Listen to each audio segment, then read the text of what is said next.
आणि धनगर समाजाला सुद्धा मी आवाहन करतो की आज या महाराष्ट्रामध्ये धनगर समाजाला 11 उमेदवार विधानसभेच्या बाळासाहेब आंबेडकरांना दिलेले आहे, तर त्यांनी सुद्धा आपल्याला सुद्धा मी आवाहन करतो, आपल्याला आवाहन करतो त्याला आपण मतदान केलं पाहिजे. मतदानाची महाराष्ट्रामध्ये देवाणघेवाण केली पाहिजे. म्हणून तो समाजाला सुद्धा आवाहन करतो की त्यांनी सुद्धा पक्षासोबत एकनिष्ठ राहावे आणि मतदान करावे. व्यवस्थित बोलतो, माझे दोन शब्द संपवतो. जय हिंद, जय हिंद. यानंतर मी सन्मान्य गौरसिंगजी राठोड यांना विनंती करतो की यांनी या ठिकाणी सभेला संबोधित करावे. सन्मान्य गौरसिंगजी राठोड, तालुका अध्यक्ष बार्शीटाकळी.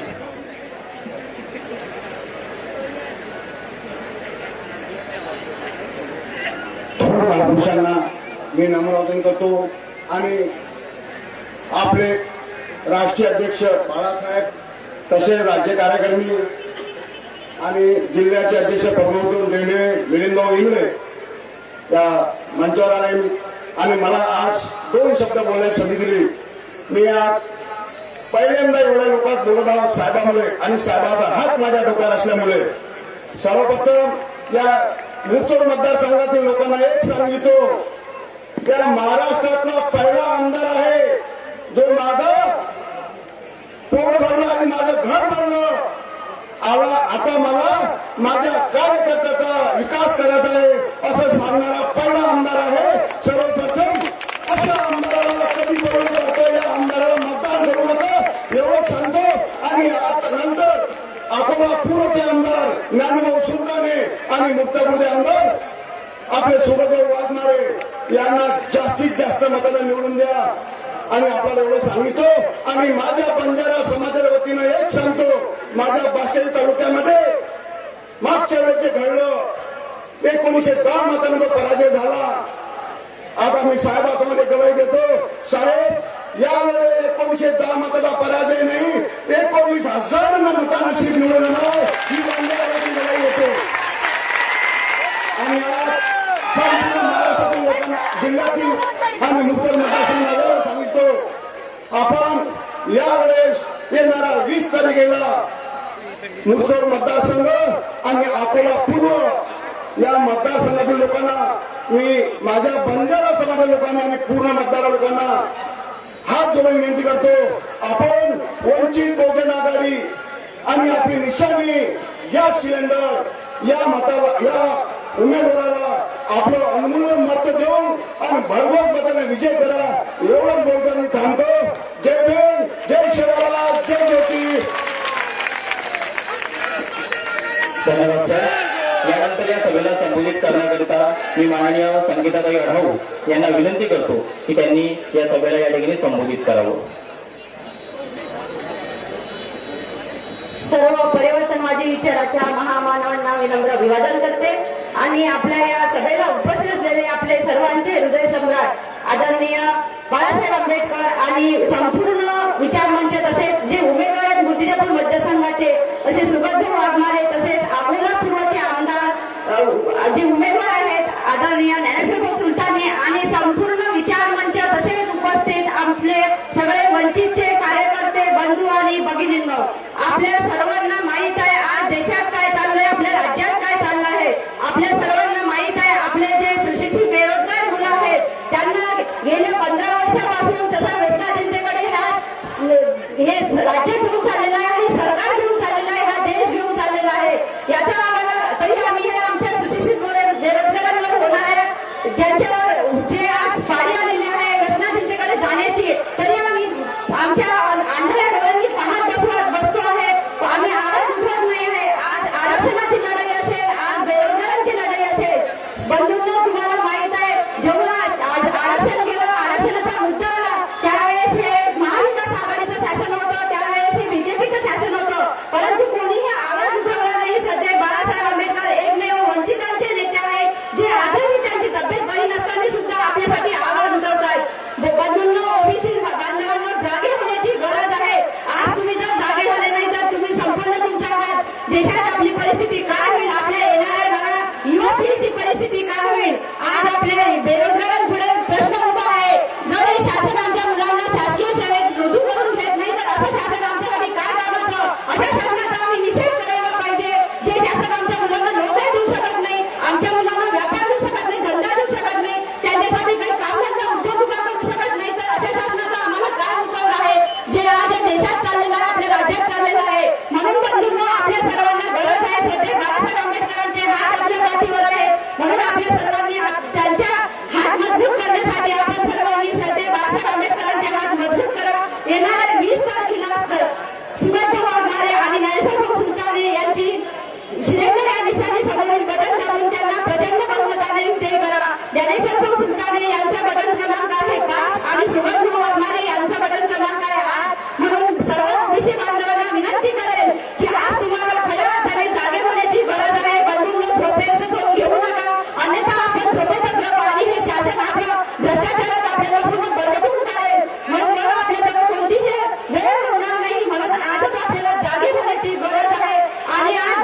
यानंतर वंचित बहुजन आघाडीचे पश्चिम विदर्भ महासचिव सन्माननीय बालमुकुंदजी भेरड साहेब यांना विनंती करतो की त्यांनी या सभेला या ठिकाणी सन्मानित करावं.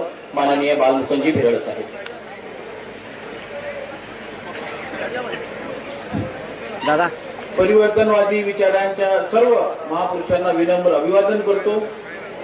अकोला पूर्व तथा मूर्तिजापूर मतदारसंघाच्या या प्रचार सभेसाठी उपस्थित वंचित बहुजन आघाडीचे राष्ट्रीय नेते तथा बहुजनांचे दीपस्तंभ स्वर्गीय बाळासाहेब आंबेडकर, मंचावर उपस्थित अकोला पूर्वचे वंचित बहुजन आघाडीचे अधिकृत उमेदवार आदरणीय ज्ञानेश्वर भाऊ सुलताने, तसेच मूर्तिजापूरचे वंचित बहुजन आघाडीचे अधिकृत उमेदवार आदरणीय सुगतदादा वाघमारे, सन्मान्य व्यासपीठ आणि आजच्या या सभेला उपस्थित सर्व वंचित बहुजन आघाडीचे मंचावर सर्व पदाधिकारी, विविध विंगचे सर्व पदाधिकारी, या सभेसाठी उपस्थित सर्व मतदार बंधू भगिनी कार्यकर्त्यांनो, आपल्या सर्वांना माहित आहे की 4-5 महिन्या अगोदर लोकसभेची जी निवडणूक झाली त्याच्यामध्ये आपल्या सर्व ओबीसी असेल, एससी, एसटी या मतदारांचा भ्रमनिरास करून संविधानाच्या माध्यमातून यांनी आपले मतं घेतले.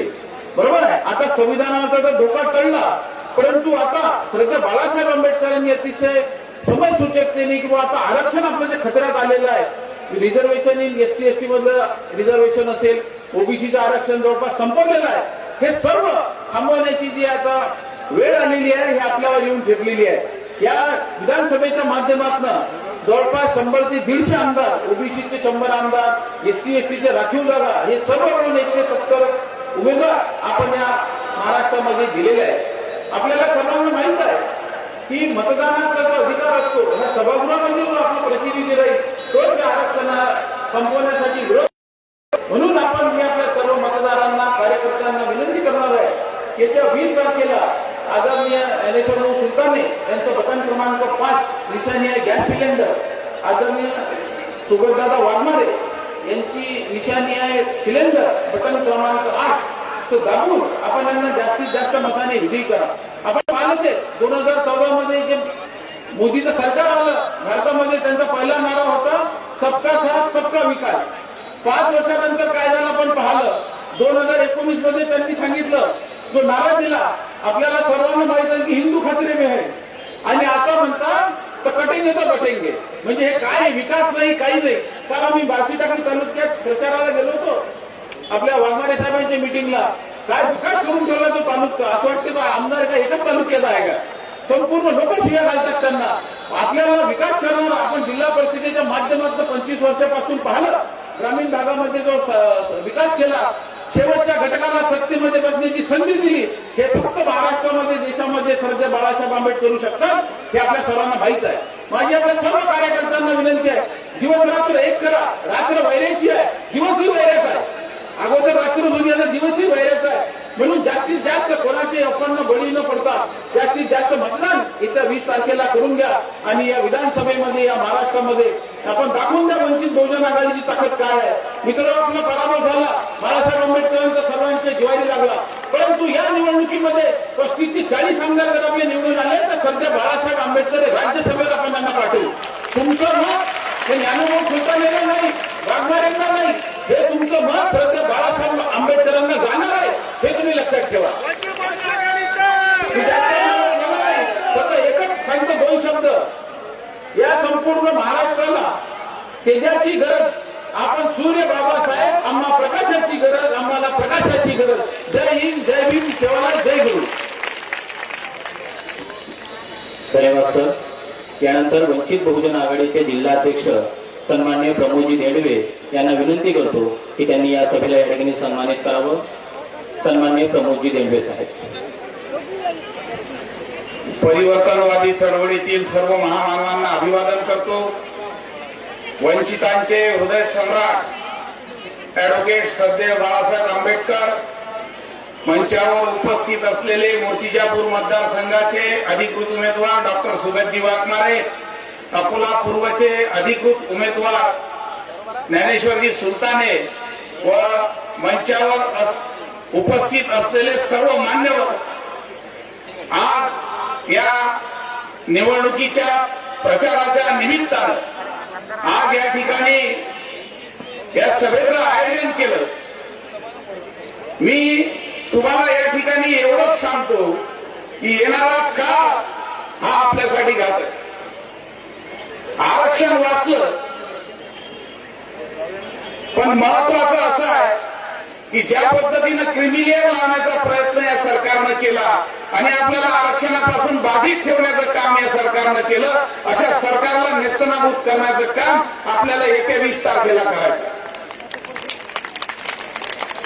या राज्यातला शेतकरी असेल, शेतमजूर असेल, तो सुद्धा संपुष्टात आणण्याचं काम या सरकारनं केलं.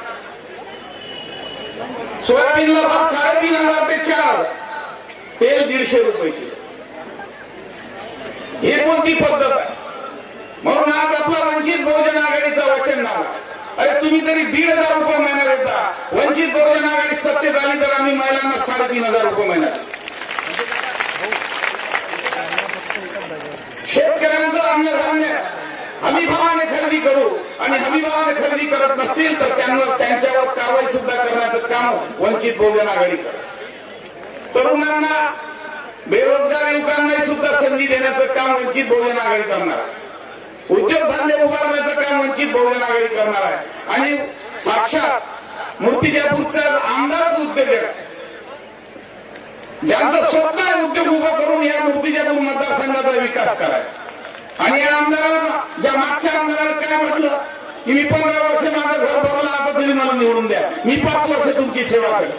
म्हणजे 15 वर्ष यानं बेईमानी तुमच्याशी केली. अशा बेईमानाला घरी बसवा, एवढंच मी तुम्हाला या ठिकाणी आवाहन करतो. आणि डॉक्टर सुगत वाघमारे आणि ज्ञानेश्वर भाऊ सुलताने यांच्या सिलेंडर निशाणी समोरील बटन दाबून येणाऱ्या 20 तारखेला त्यांना प्रचंड बहुमतांनी विजयी करा, एवढंच आवाहन करतो. सर्वांना मानसन्मानाचा क्रांतिकारी जय हिंद. धन्यवाद साहेब. यानंतर पूज्य भगवंत राजज्योतिजी यांना विनंती करतो की त्यांनी आम्हाला मार्गदर्शन करावं. पूज्य भगवंत राजज्योतिजी.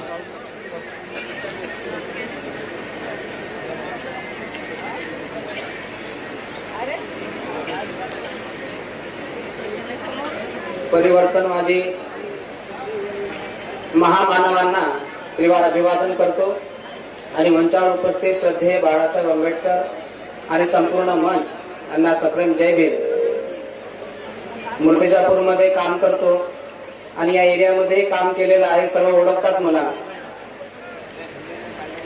आणि वारंवार सांगणं आहे, मला बोलण्याची काय वेळ पडली, कारण आम्ही कुठेतरी फुटत आहोत, आम्ही कुठेतरी बैकत आहोत.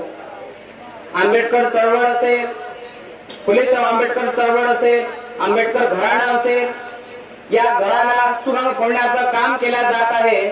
आम्ही बौद्ध समाजाच्या लोकांनी ते जाणलं पाहिजे.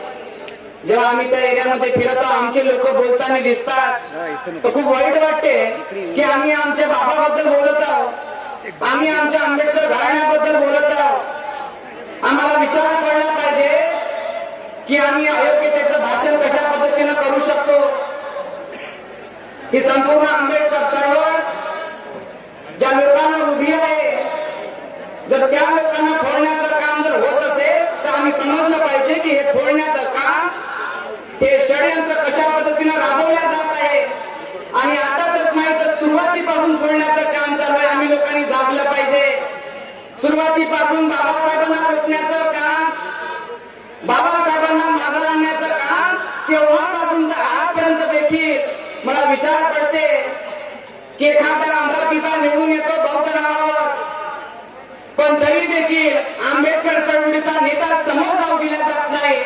आम्ही विचार केला पाहिजे, कारण योग्य लोक तिथपर्यंत पोहोचू दिल्या जात नाही आणि श्रद्धेय बाळासाहेब आंबेडकर तिथपर्यंत पोहोचवण्याचं काम करतात. आणि म्हणून वारंवार कशा पद्धतीनं ही आंबेडकर चळवळ खतम करावी, कशा पद्धतीनं हे संपूर्ण खतम करावं, हे षडयंत्र रचले जातात. विचार करा, एका दुसऱ्याला कोणाला तिकीट जाहीर झाली आणि दुसऱ्या दिवशी आमच्या बौद्ध समाजातला एक तिसराच माणूस उभा राहिला. विचार आला की त्या व्यक्तीला समजत का नाही, कारण आम्हाला हा उद्याचा संदेश आहे, बहुजन हित आहे, बहुजन सुख आहे. हा संपूर्ण संदेश, या संदेशाला वाढवण्यासाठी खऱ्या अर्थानं श्रद्धेय बाळासाहेब आंबेडकर काम करत आहे. मी एवढंच सांगू इच्छितो की आमच्यापाशी ताकद आहे.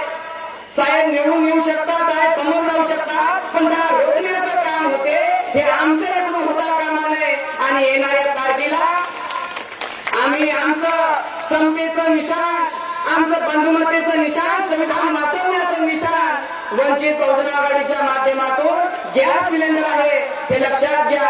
आणि सर्वात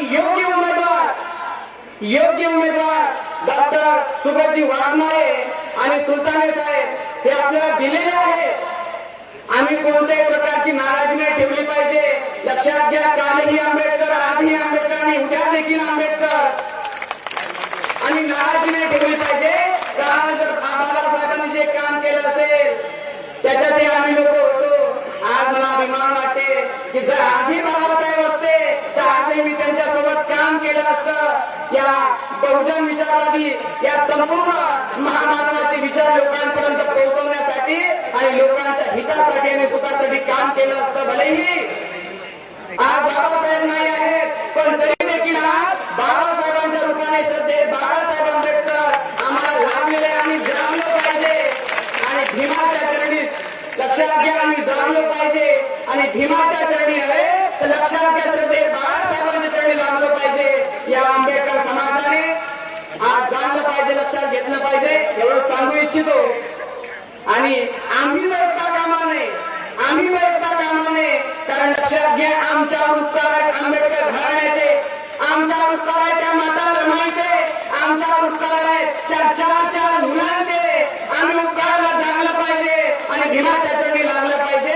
सिलेंडर ही निशाणे निवडून द्या हे सांगायची गरज नाही आहे. ते तुम्हाला जाणता आलं पाहिजे, तुमच्यात उदाहरण आलं पाहिजे, एवढं सांगतो. जय भीम, जय संविधान.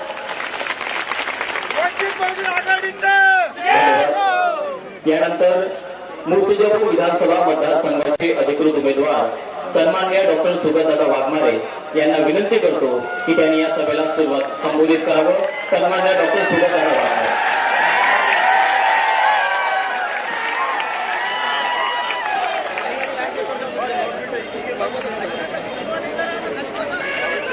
परिवर्तनवादी विचारांच्या सर्व महापुरुषांना मी त्रिवार अभिवादन करतो.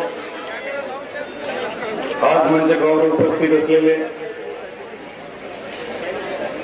वंचितांचे हृदय सम्राट श्रद्धेय बाळासाहेब आंबेडकर आणि आपल्या सर्वांची माफी मागून सर्व विचारमंच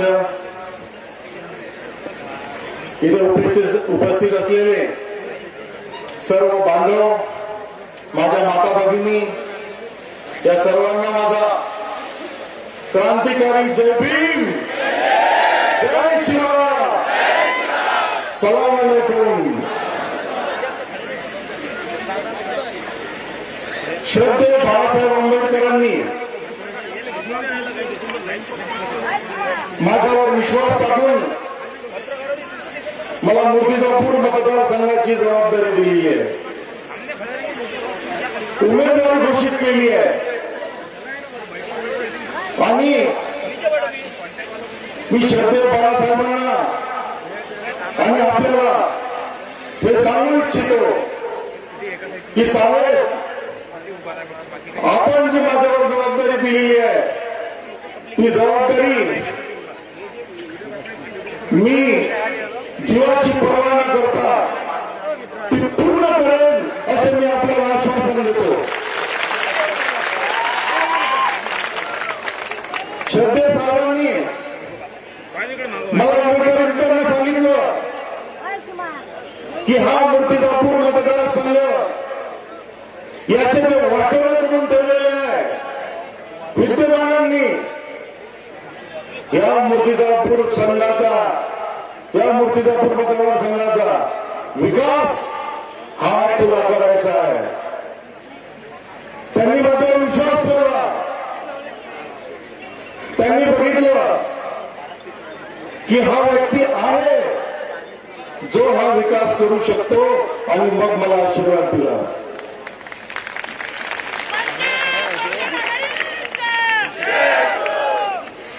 मी मूर्तिजापूर मतदारसंघाची जेव्हा सर्वे केले त्या सर्वेमध्ये मला असं आढळलं की मूर्तिजापूर मतदारसंघ म्हणजे मूर्तिजापूर तालुका, बार्शीटाकळी तालुका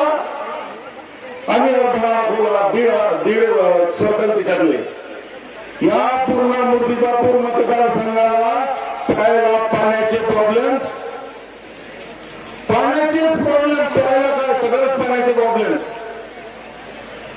आणि हे गेल्या 20 वर्षापासून 200 कोटी रुपयाची पाईपलाईन आणू नाही शकले. 200 कोटी रुपये खर्च आहे फक्त ती पाईपलाईन आणू नाही शकले. आणि मूर्तिजापूर मतदारसंघाला पाण्यापासून वंचित ठेवलं. आणि विद्यमान सांगतात की माझ्याजवळ एवढी संपत्ती आहे की ते कॅल्क्युलेटर मध्ये बसत नाही. अंबानी अदानीच्या प्रॉपर्टी पण कॅल्क्युलेटर मध्ये बसतात, विद्यमानांचे नाही बसत. मी बघितलं की इथे एका गावावरून दुसऱ्या गावाला जाताना जे रस्त्याचे प्रॉब्लेम्स आहे की खड्ड्यात रस्ता शोधावा की रस्त्यात खड्डा शोधावा हा प्रॉब्लेम आहे. एका गावावरून दुसऱ्या गावाला जाताना एक वेळा गाडी पंक्चर होईल नाही असं होत नाही. वॉटर गटर मीटर याच्यात हे मूलभूत गरजा ह्या सुद्धा विद्यमानांनी केल्या नाही गेल्या 15 वर्षात. शाळा, एज्युकेशन, विचार, हॉस्पिटल हे सगळ्या दूरच्याच गोष्टी आहेत. पाणी पाजायला त्यांच्याकडे वेळ नाही आहे, बाकीच्या मूलभूत गरजा करायला वेळ नाही आहे. तर तुमचे विकास, तुमच्या जीवनाचे विकास कसे करतील. आम्ही साहेबांनी म्हणूनच मला इथे उमेदवारी घोषित केलेली आहे. मी जेव्हा सर्वे करत होतो तेव्हा आमच्या माता भगिनी येऊन रडतात, ढसा होतात. इतकं वाटलं या मतदारसंघाचं झालेलं आहे. आणि 34 सूत्री एक कार्यक्रम म्हणजे आम्ही जे प्रॉब्लेम्स ते बघितले, त्या प्रॉब्लेम्सला कसं निवारण करता येईल याचे 34 मुद्दे आम्ही काढले. आणि त्यातून श्रद्धे साहेबांचा आशीर्वाद घेऊन ते मुद्दे आम्ही मूर्तिजापूर मतदारसंघामध्ये राबवणार आहे. जो रखडलेला विकास आहे तो विकास आम्ही तिथे करणार आहे याची आपल्या सर्वांना मी शाश्वती देतो. बारामती पॅटर्न जो महाराष्ट्रात गाजलेला आहे तो बारामती पॅटर्न विसरून मी शाश्वती देतो की एक दिवस मूर्तिजापूर पॅटर्न हा ओळखला जाईल.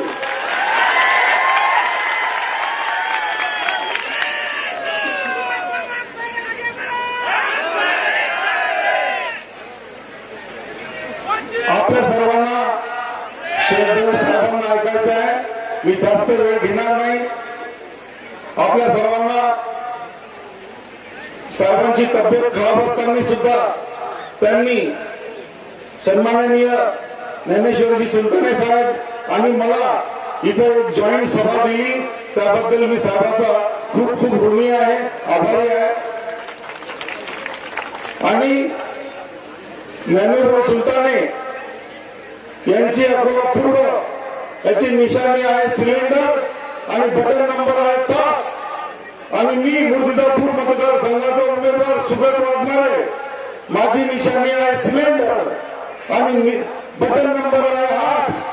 आपण सर्वांनी 8 नंबरचं बटन दाबून मला आणि 5 नंबरचं अकोला पूर्वमध्ये बटन दाबून ज्ञानोबांना प्रचंड बहुमताने विजय करावा आणि वंचित बहुजन आघाडीला विजय करावा असं आपल्या सर्वांना मी विनंती करतो.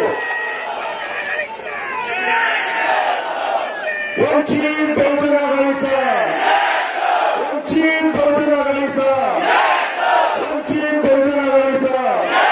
डॉक्टर बाबासाहेब आंबेडकर तुम्हाला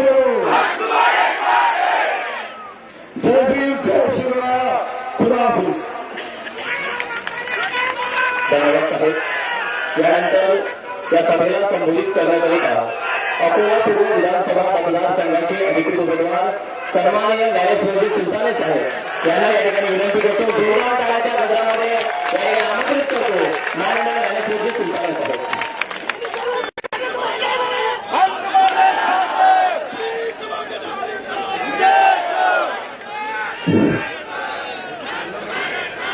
परमपूज्य डॉक्टर बाबासाहेब आंबेडकर, महात्मा ज्योतिबा फुले, सावित्रीबाई फुले, अहिल्यादेवी होळकर, मौलाना अब्दुल कलाम आझाद, लोकशाहीर अण्णाभाऊ साठे, अहिल्यादेवी होळकर यांच्या विचारांना प्रथम अभिवादन करतो. आजच्या मूर्तिजापूर विधानसभा मतदारसंघाचे अधिकृत उमेदवार सुगतजी वाघमारे व अकोला पूर्वचा मी स्वतः ज्ञानेश्वर शंकर सुलताने आमच्या दोघांच्या प्रचारार्थ श्रद्धेय साहेबांच्या उपस्थितीत प्रचार सभेला सर्व मंच आणि माझ्या मतदार बंधू आणि भगिनींनो, माझ्या मायबापांनो,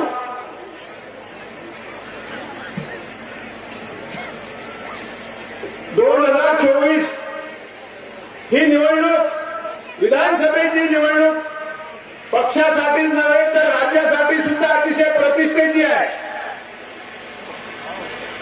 गेल्या 5 वर्षात आपण मतं कोणाला दिली, सत्तेत कोण बसली, विरोधात कोण होते, या महाराष्ट्राचा सत्यानाश करण्याचं काम या 6 पक्षांनी केलेलं आहे. कारण पूर्वीचे 4 पक्ष होते, आता 6 झाले. कोणती शिवसेना आहे, कोणती राष्ट्रवादी काँग्रेस आहे हे सुद्धा समजायला मार्ग नाही. आणि कोण सत्तेत होतं आणि कोणी या महाराष्ट्राचा संस्कृतीचा सत्यानाश केला हे सुद्धा कळायला मार्ग नाही. आणि म्हणून हे नालायक आम्हाला जे बी टीम म्हणत होते, आता हे तिथे मांडीवर जाऊन भाजपाच्या बसले आणि आम्हाला म्हणतात बी टीम. आणि म्हणून आता आम्ही सज्ज झालो पाहिजे. 2024ला जर आपण आपले आमदार निवडून आणले नाही तर उद्याच्या सत्ता राजकारणात ओबीसीचं आरक्षण, एससी एसटीच्या आरक्षणाला धोका लागल्याशिवाय राहणार नाही. सध्याच्या घडीला या काँग्रेसच्या माध्यमातून ओबीसीचं आरक्षण स्थानिक स्वराज्य संस्थेतनं गमावलेलं आहे. पुढच्या काळात जर आपण सत्तेत ओबीसी, एसटी, एसटीचे आमदार घेऊन गेले नाही तर शिक्षणातलं आणि नोकऱ्यांना सुद्धा आरक्षण ओबीसीचं गेल्याशिवाय राहणार नाही बंधूंनो. आणि म्हणून आपण आता सजग झालं पाहिजे. येणारा काळ हा आपल्यासाठी प्रतिष्ठेचा आहे. आणि आपण जर आता ही शेवटची लढाई म्हणून जर लढलं नाही, आपण जर चुकीचे पावलं टाकली तर आपल्याला ते परिणाम भोगावे लागतील. ज्या बाळासाहेब आंबेडकरांनी आपलं आयुष्य 44 वर्ष आयुष्यातली तुमच्या आमच्यासाठी गमावली. बाळासाहेब आंबेडकरांना जर 44 वर्षापूर्वीच सत्तेत जर बसायचं असतं तर तुमची आमची गरज नसती. परंतु बाळासाहेब आंबेडकरांनी ठरवलं की या वंचित समूहाला, शोषित पीडितांना जर न्याय द्यायचा असेल तर माझ्या आबांनी हे सर्व केलं. आरक्षणाचे सर्व काही आम्हाला दिलं. आणि तोच विचार घेऊन बाळासाहेब आंबेडकरांनी ही पुढची लढाई बाबासाहेब आंबेडकरांची घेऊन या 44 वर्ष झाले बंधू आणि भगिनींनो. सतत बाळासाहेब आंबेडकर तुमच्या आमच्यासाठी लढत असतात. आजही देशात एकमेव माणूस आहे एवढ्या ऑपरेशन मधून आल्यानंतर 5व्या दिवशी तुमच्या आमच्यासाठी रस्त्यावर आले. काही गरज नसती नाही तर. कारण आम्हाला माहित आहे एन्जिओप्लास्टी झाल्यावर काय त्रास होतो. परंतु बाळासाहेब आंबेडकरांना माहित आहे ही आपली शेवटची लढाई आहे. आणि हे लढाई 2024ची जर आपण जिंकलो तर पुढचे 25 वर्ष फुलेशाह आंबेडकर विचार या महाराष्ट्रामध्ये अधिक ताकदवर झाल्याशिवाय राहणार नाही. आणि तुम्हाला आम्हाला शोषित पीडितांना सत्तेत बसण्यासाठी अधिक मार्ग मोकळा होईल. तुम्ही मागच्या लोकसभेमध्ये पाहिलं मराठा आणि ओबीसी, मराठवाड्यात तर एकामेकाच्या दुकानावर पण कोणी जात नाही. आणि महाराष्ट्रातलं वातावरण खराब करण्याचं काम एका 8वा वर्ग शिकलेल्या माणसाने केलं. परंतु बाळासाहेब आंबेडकर या महाराष्ट्रात एकमेव नेते आहेत ओबीसीच्या आरक्षणाची लढाई लढण्यासाठी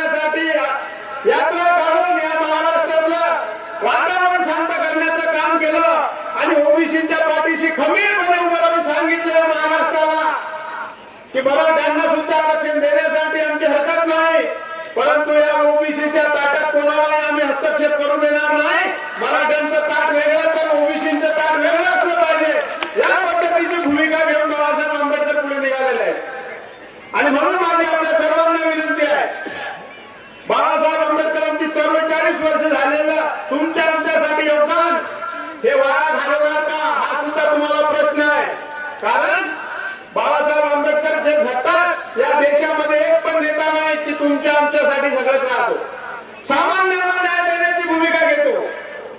छोट्या छोट्या समूहाला सत्तेत बसून तुमच्या समाजाचा विकास करा.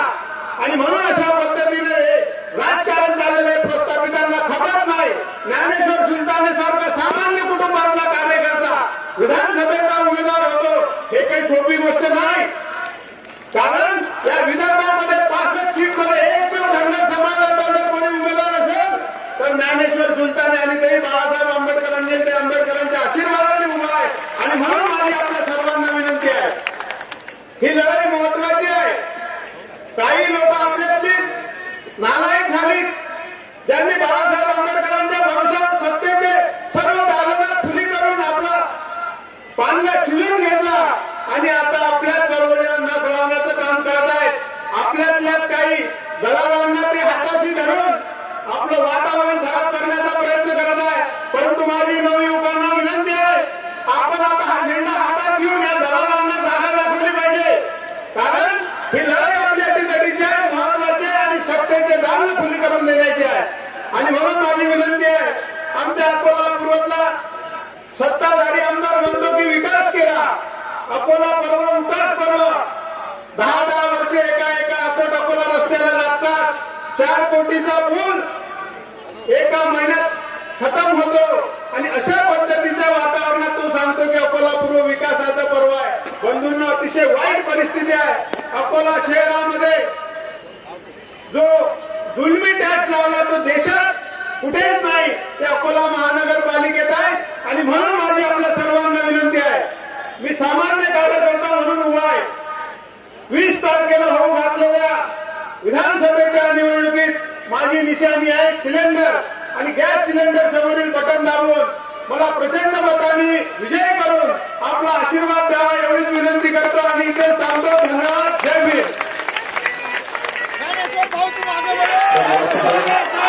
यानंतर आपण ज्यांच्या मार्गदर्शनाची आतुरतेने वाट पाहत आहात असे बहुजनांचे हृदय सम्राट वंचित बहुजन आघाडीचे राष्ट्रीय नेते श्रद्धेय ॲडव्होकेट बाळासाहेब आंबेडकर यांना मी विनंती करतो की त्यांनी या ठिकाणी या सभेला संबोधित करावे.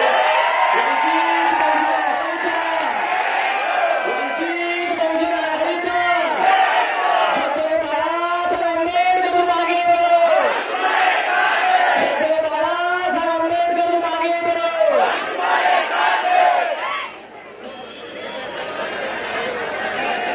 बोलण्या अगोदर ज्यांना आपल्या समोर बोलण्याची संधी दिली नाही त्यांचीच नावं मी फक्त आपल्या समोर घेणार आहे.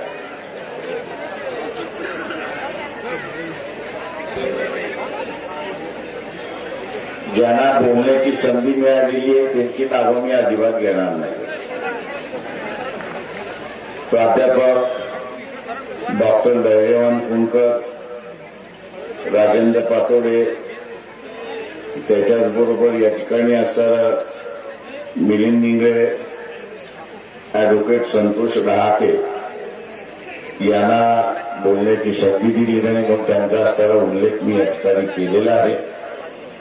अकोला पूर्वचे असणारे उमेदवार ज्ञानेश्वर सुलताने आणि मूर्तिजापूर मतदारसंघातील उमेदवार सुगत वाघमारे यांच्या प्रचाराच्या निमित्ताने मी आपल्यासमोर या ठिकाणी उपस्थित आहे.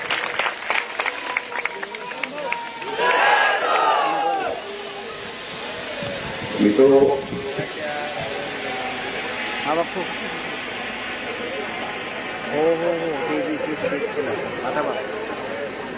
अकोला जिल्ह्याच्या ज्या गतीने विकास झाला पाहिजे तो गतीने विकास या ठिकाणी झालेला नाही. आपल्या बाजूला अमरावती आहे. अमरावती बाकीचा असणारा झपाट्याने विकास होतो. आणि त्याचं सगळ्यात मोठं कारण की तिथले असणारे आमदार जे आहेत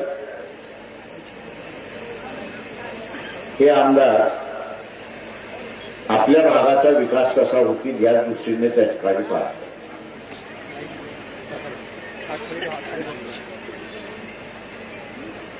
मोतीजापूरमधले आमदार असतील किंवा असणारा पूर्वमधले आमदार असतील,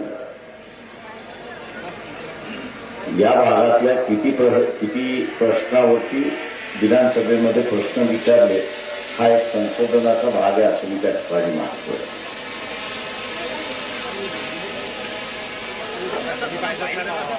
अविकसित राहण्याचं कारण या ठिकाणी एकच आहे असं मी त्या ठिकाणी मानतो. तो म्हणजे की दुर्लक्ष करा. मतदार आपला बांधलेला आहे, जाईल कुठे, आपल्याशिवाय गत्यंतर नाही, आपल्याला मतदान दिल्याशिवाय राहणार नाही अशी असणारी परिस्थिती.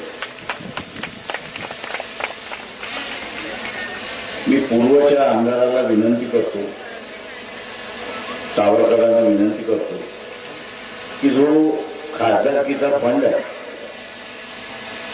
तो खासदारकीचा फंड तुम्ही कोणाकोणाला वाटला आणि कोणाकोणाला दिला त्याची जरा नावं असताना तुम्ही जाहीर केली तर अधिक चांगलं होईल असं मी त्या ठिकाणी मानतो. व्यक्तिगत टीका मी कधी करत नाही, परंतु ती यादी आली की आपल्याला लक्षात येईल की नात्या गोत्याच्या पलीकडे कोणालाच मदत झाली नाही अशी असणारी परिस्थिती.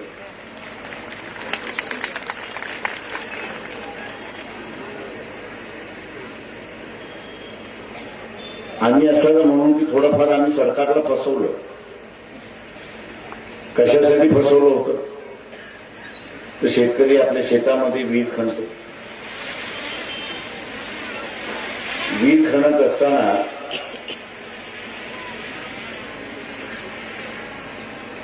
मातीचं परीक्षण,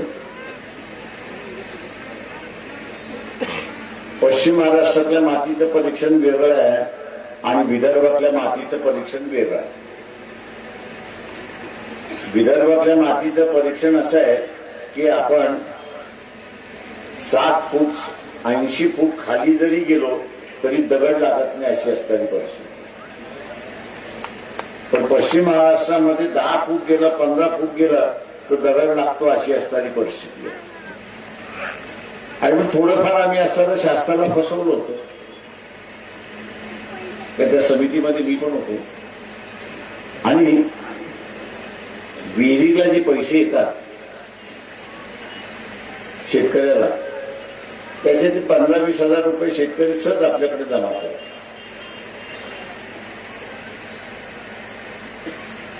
मी असं रणधीर सावरकरांना विचारतो, ते विद्वान आहेत, आमच्यापेक्षा विद्वान आहेत, ते प्रचंड विद्वान आहेत. त्याची प्रचंड विद्वानता त्यांनी असणाऱ्या सभागृहामध्ये दाखवली आणि ते सभागृहामध्ये दाखवल्यानंतर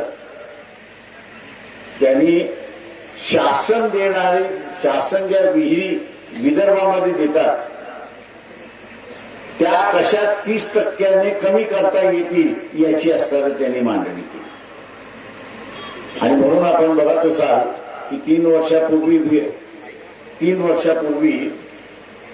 विधीला मिळणारा पैसा आणि आता मिळणारा पैसा याच्यामध्ये 30% कपात झाली अशी असणारी परिस्थिती आहे. ही देण कोणाची असेल तर रणधीर सावरकरांची देण आहे हे आपण असं लक्षात घ्या. त्यांच्या विद्वत्तेची देण आहे.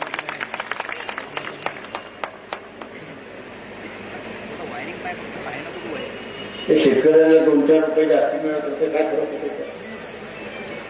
नाहीतरी कॉन्ट्रॅक्टर चोरत होता, आमदार चोरत होता, खासदार चोरत होता, अशी परिस्थिती आहे. शेतकऱ्यांनी थोडे जास्ती घेतले तर काय फरक पडतो? परंतु शेतकऱ्यांचं नुकसान झालं एवढंच मी या ठिकाणी नमूद करणार. आम्ही शेतकऱ्यांची नेते म्हणतो हमी भाव शासन जाहीर करतं, पण विधानसभेमध्ये हमी भावाचा कायदा झाला पाहिजे याच्यासाठी आम्ही आग्रही नाही. आपण हे दोन्ही उमेदवार निवडून द्या, आपण हे दोन्ही उमेदवार निवडून द्या. शासन कोणाचंही असो, हमी भावाचा कायदा झाल्याशिवाय राहणार नाही.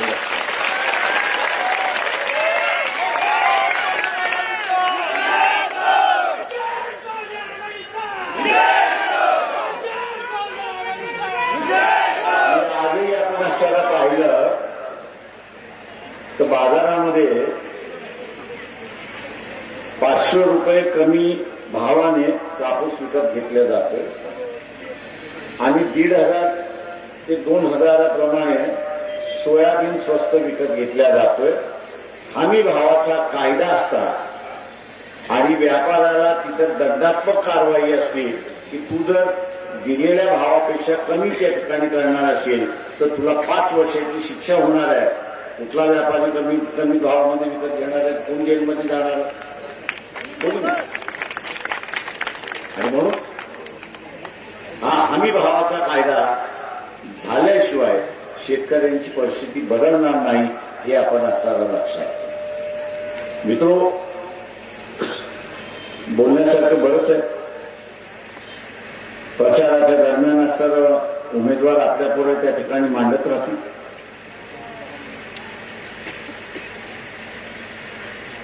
खरंच अतिविद्वान असतो तर त्यांनी कापसाचा प्रश्न हा लोकसभेतही मांडला असता, विधानसभेतही. कच्छ तेल आपण असताना जे आखाती देशांकडून घेतोय,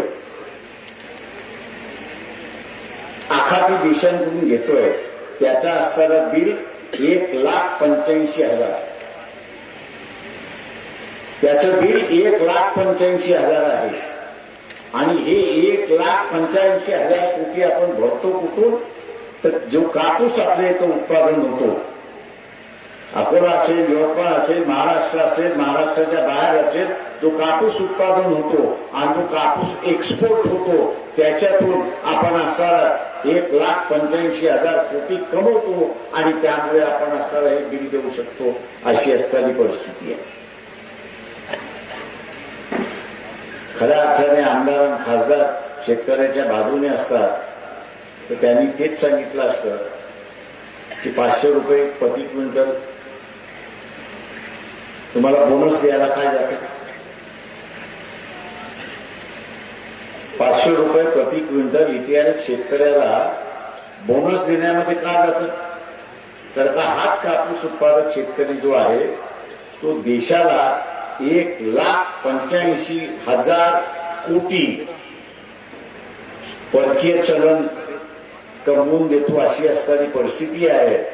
आणि 500 प्रति क्विंटल द्यायचं झालं महाराष्ट्राला तर फक्त 5,000 कोटीचं बर्डन येतं, 5,000 कोटीचं शासनावरती बोजा येतो अशी असणारी परिस्थिती आहे. आणि म्हणून माझं आव्हान आहे,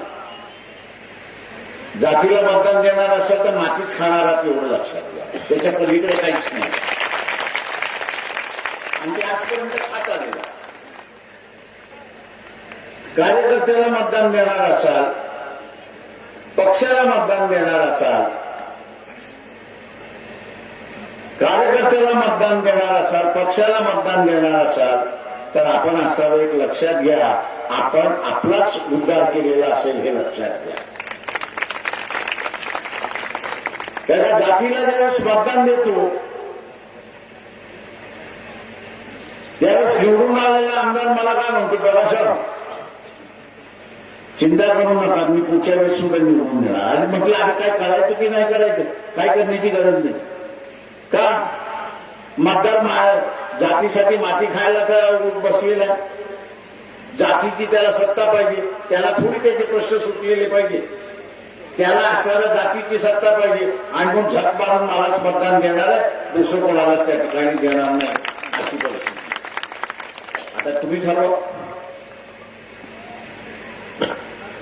तुम्ही ठरवा की ह्या बाजूरखोर मतदार उमेदवाराला पुन्हा निवडून द्यायचं का, हा त्याचा तो भाग. आता काँग्रेसवाले मुसलमान जे आहेत काय चिंता पडलेली आहे की महाराष्ट्रातला मुसलमान हा वंचित बहुजन आघाडीकडे वळतोय की काय.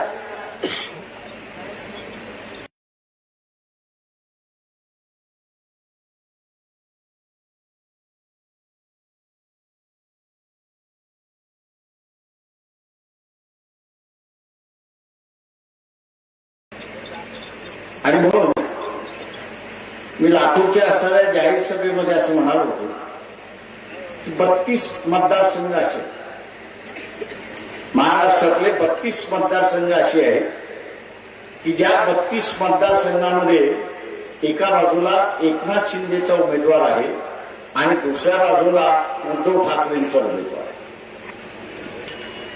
म्हणजे या दोन्ही आघाड्या, या दोन्ही आघाड्यांमधले उमेदवार एक एकनाथ शिंदे किंवा उद्धव ठाकरे असेच आमने सामने आहे. आणि त्यांच्या समोर असणारा वंचित बहुजन आघाडीचा उमेदवार त्या 32 मतदारसंघ. मुस्लिम समाजाला ह्याची जाणीव असेल की निपुण शर्मा नावाची महिला होती की जिने मोहम्मद पैगंबरांसंदर्भात अनाथ शनाथ वक्तव्य केलं होतं आणि देशभर आवाज उठला. नुसतं देशभर नाही, इराण सारख्या राज्याने सुद्धा आवाज उठवला, सौदी सारख्या राज्याने सुद्धा आवाज उठवला, इराक सारख्या राज्याने सुद्धा आवाज उठवला की शासन काहीतरी झालं. काही जण कोर्टात गेले, कोर्टाने हातबलता दाखवली आणि सांगितलं की कुठलाच कायदा नाहीये की त्याच्या कुठलाच कायदा नाहीये की जो आम्ही लावून यांच्या विरोधात कारवाई करू. त्या वंचित बहुजन आघाडी पुढे आली. कपिल पाटील नावाचे असणारे विधान परिषदेचे आमदार, त्यांच्या मार्फत मोहम्मद पैगंबरांचं बिल आम्ही असताना पेश करण्यात आलं, इंट्रोड्यूस करण्यात आलं आणि त्याच्यामध्ये प्रावधान करण्यात आलं की अल्लाह असेल, मोहम्मद पैगंबर असेल किंवा इतर कुठल्याही धर्मातले देव देवता असेल त्यांच्याबद्दल असताना कोणी वाईट केला तर त्याला 7 वर्षाची सजा दिली.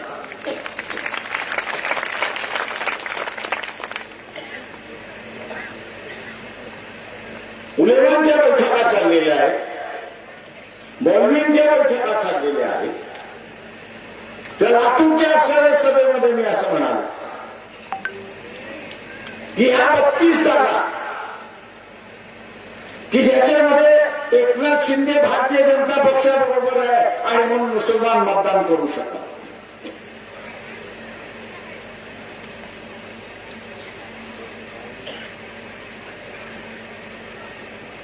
दुसऱ्या बाजूला उद्धव ठाकरे आहेत की दर सभेमध्ये सांगतात आहेत की बाबरी मस्जिद शहादत जे आहे ते आमच्या शिवसैनिकांनी त्या ठिकाणी केलं. लोकसभेमध्ये भरभरून मुसलमानांनी मतदान केलं. केल्यानंतर सुद्धा आताही त्यांची भाषा तीच आहे की बाबरी मस्जिद आम्ही पाडली म्हणून. आणि अशा पार्श्वभूमीवरती आम्ही आज सर्व म्हणालो की मागच्या 5 वर्षामध्ये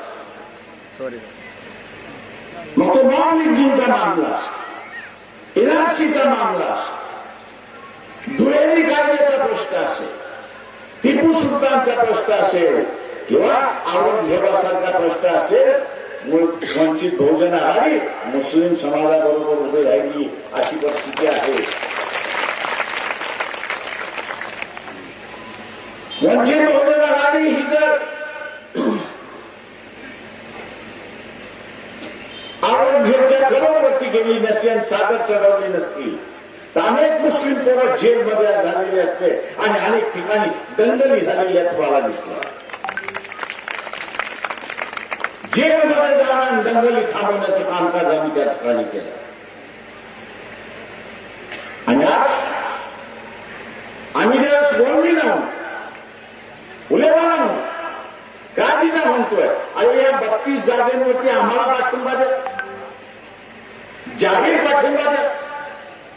या 32 जागा जर निवडून आलेला तर 2 वर्षापासून मोहम्मद पैगंबरांचं जे बिल आज सभागृहामध्ये रखडलेलं आहे त्याला मंजूर करण्यामध्ये साथ मिळेल, हात मिळेल आणि शांतता या ठिकाणी नांदेल.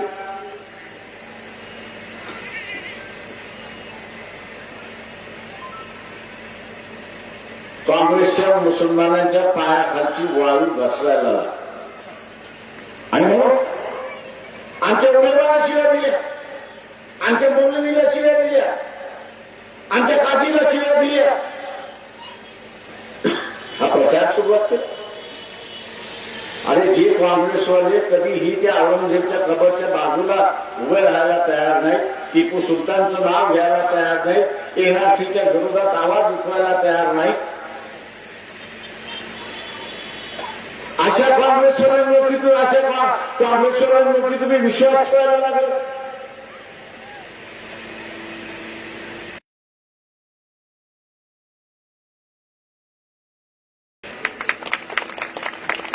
आणि हा बिकट येणारा काळ कापून तयार करायचा असेल तर कायदा जागा पाहिजे ही लक्षात. नीतू शर्माचं प्रकरण सुप्रीम कोर्टामध्ये सुद्धा गेलं आणि सुप्रीम कोर्टाने सांगितलं की आम्ही हतबल आहोत, पार्लमेंटने कायदाच केला नाही, विधानसभेने कायदाच केला नाही आणि म्हणून कुठल्या कायद्याखाली यांना पकडायचं हेच आम्हाला असणारं समजत. मी आज मुसलमानांना विचारतो, पाठिंबा मागणं हा गुन्हा आहे.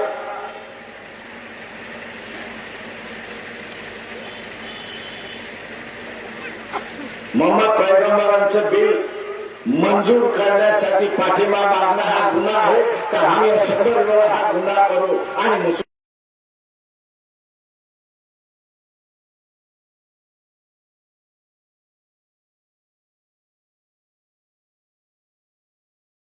मुसलमानांचं मत हे आम्ही मागत राहू अशी असताना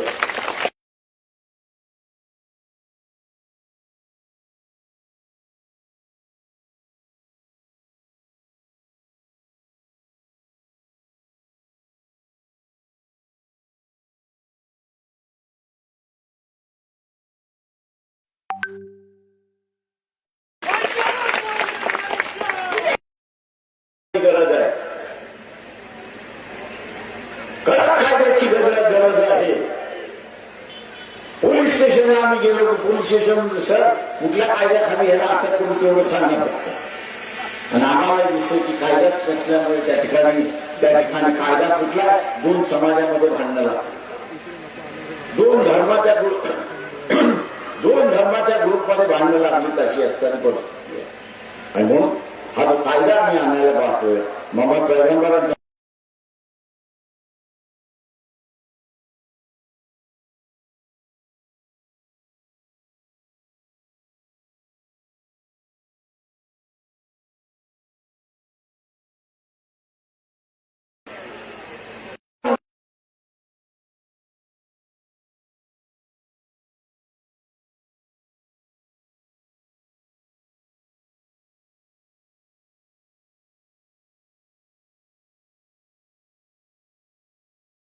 असेल तर वंचित